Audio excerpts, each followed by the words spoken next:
Odlučili ste se za ozbiljno putovanje motorom i da je došlo vrijeme da inaugurirate vaš polivalentni luksuzni šator koji ste kupili za spavanje u prirodi. Nakon dugog dana vožnje na horizontu lagano zalazi sunce, a vi razmišljate o divljim životinjama i nastranim psihopatama s nožem. O tome kako vaš šator nema blindirana vrata, niti sistem alarma koji se aktivira na kretnju u neposrednoj blizini senzora. Ništa od spavanja u prirodi. Mentalna slika kampinga postaje sve jasnija, a na kraju dana rezervirate neki jeftini stan preko mobilne aplikacije. Nekorišteni šator će vas danima gledati sa vašega motora kao da vam šaputom kroz stisnute zube govori iste riječi.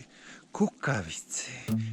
Ej ljudi, pozdrav svima, ovdje Balkanac na motoru i dobrodošli u još jedan kratki video o putovanju sa motorom. Ja sam čovjek u godinama. Ne trebam ja spavati u šatoru, mogu si priuštiti bolji smještaj.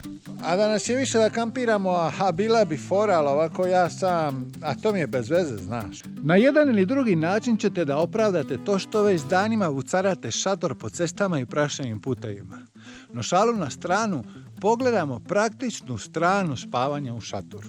Ako putujete na budžetu ili želite biti u kontaktu sa prirodom, imajte par stvari na umu. Koristeći usluge kampinga, za male novce možete prespavati u sigurnom ambijentu sa pogodnostima tople tekuće vode i struje. Ako mislite spavati na divlje, imajte na umu da nije isto prespavati i kampirati. U većini država prespavati nije ilegalno, ali kampirati, to jeste provesti dan sa montiranim šatorom u zoni koja nije označena kao kamping, može da vas dovede u probleme.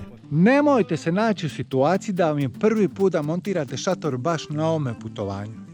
Bilo bi idealno da imate prethodnog iskustva, a ako ništa da ste bar jedanput montirali cijeli šator sa svim elementima koje mislite koristiti za prenoćenje. Obratite posebnu pažnju da se ne nalazite u ulegnutom dijelu terena gdje će se u slučaju kiše sliti sva voda i time vas pretvoriti u kapetana podmornice koja tone. Uvijek montirajte imajući na umu kišu i jak vjetar, jer klima je klimava stvar i ne želite se usred noći naći bez krova nad glavom. Provjerite da li na području ima divljih životinja i da li se radi o biljojedima ili onima kojima je drago meso. Isto tako obratite posebnu pažnju na škorpione i reptile.